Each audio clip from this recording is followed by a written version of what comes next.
बिहार में आनंद मोहन से लेकर अनंत सिंह तक, राज बल्लभ यादव से लेकर पप्पू यादव तक और सूरजभान सिंह से लेकर मुन्ना शुक्ला तक, ये वो बाहुबली नेता हैं जिनके नाम की बिहार में कभी तूती बोला करती थी। 90 के दशक में इन बाहुबलियों की राजनीति में सियासी दबदबा इतना ज़्यादा था कि जेल के अंदर हो या बाहर इनकी जीत पक्की होती थी। लेकिन अब बिहार की सियासत नई करवट लेती दिखाई दे रही है। एक समय था जब बिहार की राजनीति में इन बाहुबली नेताओं की बहार हुआ करती थी, लेकिन समय के साथ उनका असर और दबदबा दोनों ही कम होता चला गया। बाहुबलियों ने अपराधियों के साथ सियासी केमिस्ट्री बनाकर अपनी राजनीति को नई धार दे दी है, लेकिन इस बार के चुनावी सीन में ये लोग बाहर नजर आ रहे हैं। दरअसल 60-70 के दशक में बिहार जैसे राज्यों में बाहुबली लोग किंग मेकर की भूमिका में होते थे, लेकिन 90 के दशक आते आते ये खुद किंग बनने के जुगाड़ में लग गए। ये खुद राजनीति की बागडोर संभालने लगे। इसके बाद कई बाहुबलियों ने सियासत में कदम रखा और ये सिलसिला चल पड़ा। एक के बाद एक लोग आते चले गए। 90 के दशक से लेकर 2010 तक बिहार की राजनीति में बाहुबली नेताओं का दबदबा चरम पर था। ये वो खास समय था जब बाहुबली नेताओं में परिवारवाद का भी चलन चल पड़ा था। खूब परिवारवाद के लोग, मतलब परिवार के लोग राजनेता बनने लगे थे।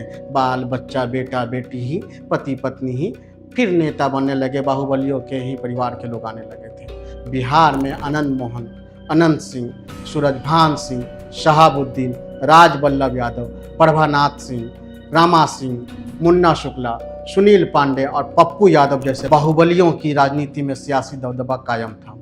समय के साथ जब इन पर कानूनी शिकंजा कसा गया तो वे जेल के अंदर चले गए और फिर अपनी सियासी विरासत को अपने परिवार को सौंप दिया।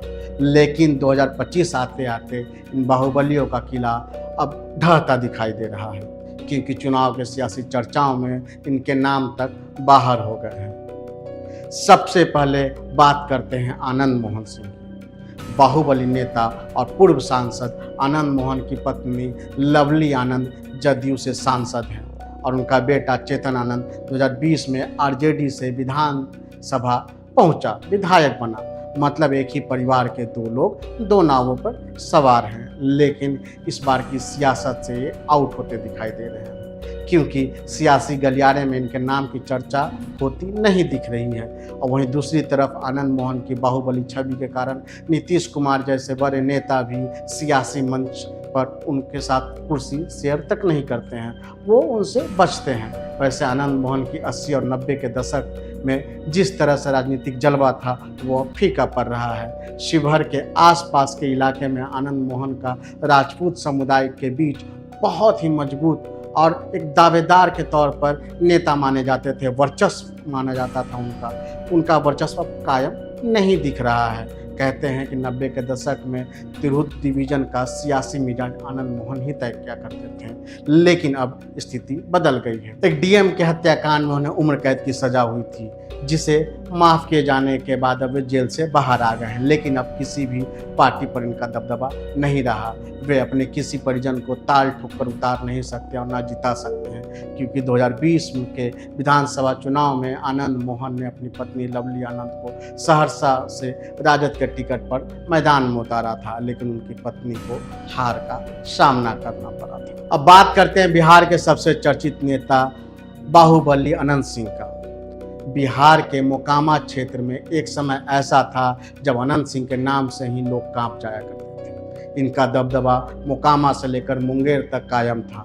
बाहुबली नेता अनंत सिंह अब तक 4 बार विधायक रह चुके हैं। 2 बार जदयू, 1 बार आरजेडी के टिकट पर चुनाव जीते और 1 बार निर्दलीय चुनाव जीतकर विधानसभा पहुंचे थे। लेकिन अब चुनावी सीन से बाहर होते दिखाई दे रहे हैं। जदयू से अलग होकर 2020 में आरजेडी से पहले अनंत सिंह खुद मोकामा से विधायक बने। जब एक मामले में उन्हें सजा हुई तो उन्होंने पत्नी नीलम देवी को विधायक बनवा दिया। 2024 के चुनाव से ठीक पहले अनंत सिंह का दिल जदयू के लिए फिर से पसीजा और उन्होंने ललन सिंह को सांसदी जिताने में अहम रोल निभाया। इसके बाद से उनकी पत्नी नीलम देवी जदयू के खेमे में नजर आने लगी। लेकिन नीतीश कुमार चुनाव में प्रत्याशी बनाएंगे कि नहीं, ये भी अभी तक कंफर्म नहीं है। इससे थोड़ी अलग कहानी है एक और बाहुबली नेता की, उनका नाम है शहाबुद्दीन। लालू यादव के दौर में बिहार के बाहुबली शहाबुद्दीन की सियासी तूती बोला करती थी, लेकिन 2 दशक पहले सत्ता के परिवर्तन होने के साथ ही उनकी उल्टी गिनती शुरू हो गई थी। कभी लालू यादव के गिरते सरकार को संभालने वाले शहाबुद्दीन का जब 2 लोगों की निर्मम हत्या के मामले में सजा हुई तो उन्होंने अपनी विरासत को अपनी पत्नी हिना शहाब को सौंप दिया, लेकिन हिना उनके खौफ के बाजार को उस तरह से नहीं समेट सकी जैसा शहाबुद्दीन करते थे। हिना अब कभी आरजेडी तो कभी निर्दलीय चुनाव लड़ती है और वो बार बार हार का सामना करती है। वहीं कोरोना काल में बाहुबली नेता शहाबुद्दीन की मौत हो गई और उसके बाद उनकी ताकत भी खत्म हो गई। इसी तरह 90 के दशक में बिहार के बाहुबलियों में शुमार सूरजभान सिंह का अपना दबदबा हुआ करता था।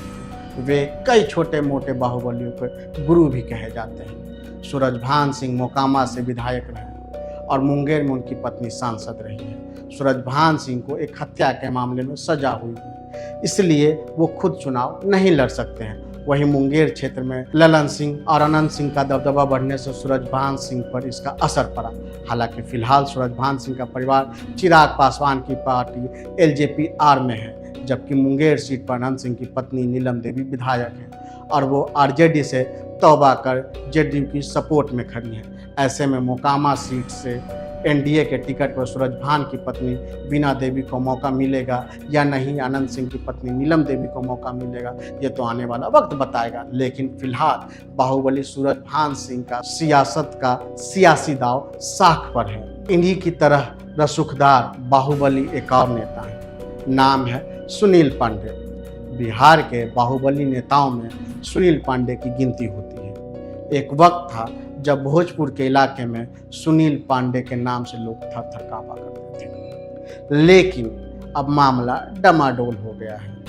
वैसे फिलहाल सुनील पांडे के बेटे विशाल पांडे भाजपा के टिकट पर तरारी से विधायक हैं। सुनील पांडे खुद एमएलसी हैं और उनके भाई हुलास पांडे भी खुद को स्थापित करने में जुटे हुए हैं, लेकिन कुछ कर नहीं पा रहे हैं। उनका कारण यह है कि सुनील पांडे के धुर विरोधी सुदामा यादव आरजेडी से उसी इलाके के सांसद हैं। वहीं अब सुनील पांडे का रसूख भी उस तरह से नहीं है जैसा कि पहले था, क्योंकि अब वो भी पार्टी दर पार्टी बाला बदलते जा रहे हैं, इधर से उधर कर रहे हैं, जिससे ये साफ है कि उनकी विरासत भी मजबूत नहीं दिख रही है। इसी तरह से एक और बाहुबली नेता है, हालांकि वो आज भी बाहुबली अब कहलाने से बचते हैं। उनका नाम है पप्पू यादव। पप्पू यादव पूर्णिया से निर्दलीय सांसद है। एक समय था जब कोसी इलाके में इनकी तूती बोला करती थी। कहते हैं कि 90 के दशक में पप्पू यादव के जानी दुश्मन हुआ करते थे आनंद मोहन। दोनों के बीच बैकवर्ड और फॉरवर्ड की राजनीतिक जंग बंदूक के दम पर लड़ा गया था। एक लंबी लड़ाई चली थी, लेकिन अब यहाँ दबंग छवि वाले बाहुबली नेता पप्पू यादव अपनी छवि बदलने में जुटे हुए हैं। वहीं पप्पू यादव का सियासी दमखम बहुत कम हो गया है, जिसके चलते उनकी पत्नी रंजीता रंजन को लगातार 2 बार चुनाव हारना पड़ा। हालांकि पप्पू यादव अपनी छवि को बदलने में जुटे हुए हैं, लेकिन सियासी तौर पर उनका प्रभाव अब पहले से बहुत ही कम हो गया है। वहीं उनकी पार्टी कांग्रेस की तरफ से उन्हें उतना भाव नहीं मिल रहा है जिनके वे हकदार हैं। वैसे तो बाहुबली नेताओं की लिस्ट बहुत ही लंबी है। बिहार में एक नहीं कई बाहुबली नेता हुए हैं। इनमें कुछ खास नाम हैं। लालगंज के पूर्व विधायक विजय कुमार शुक्ला, जिन्हें मुन्ना शुक्ला के नाम से भी जाना जाता है, उनका भी सियासी हाल कुछ ऐसा ही है। बिहार के बाहुबली नेता रंजन तिवारी, प्रभुनाथ सिंह, किशोर सिंह उर्फ रमा सिंह, इनका हाल भी अब बाहुबली नेताओं के सिर्फ एक शब्द भर ही रह गया है। अब सवाल ये उठता है कि आखिर बिहार में कमज़ोर हो रही बाहुबली सियासत का क्या रुख अपनाएगा? क्यों बिहार में सियासत इनकी कमज़ोर होती दिख रही है? दरअसल अगर कोई बाहुबली नेता जेल जाता है तो उसकी राजनीति में उसकी पत्नी या बेटा आ जाता है। अनंत सिंह, सूरजभान सिंह, आनंद मोहन सिंह, सुरेंद्र यादव जैसे नेताओं के मामले में ये केस देखा जा सकता है। वहीं अब बिहार के राजनीतिक दल भी ऐसे लोगों के परिवार वालों को टिकट देने से परहेज कर रही है। पप्पू यादव को आरजेडी और कांग्रेस दोनों के प्रत्याशी नहीं बनाया गया था पिछले चुनाव में। उसका मुख्य वजह यह था कि वो एक बाहुबली नेता के तौर पर जाने जाते हैं, लेकिन राजनीतिक असर भी उनका बहुत कम हुआ है। हालांकि वो निर्दलीय चुनाव जीत जरूर गए थे। बिहार की सियासत अब बदल रही है। सत्ता की गद्दी बाहुबलियों की बंदूक के दम पर नहीं बल्कि जनता के वोट और विश्वास पर दिखने लगी है, जिसके चलते बाहुबली नेताओं की सियासत कमजोर पड़ रही है। आपको हमारी ये वीडियो कैसी लगी हमें कमेंट करके ज़रूर बताएं। साथ ही हमारे चैनल्स को लाइक और सब्सक्राइब करना ना भूलें। धन्यवाद।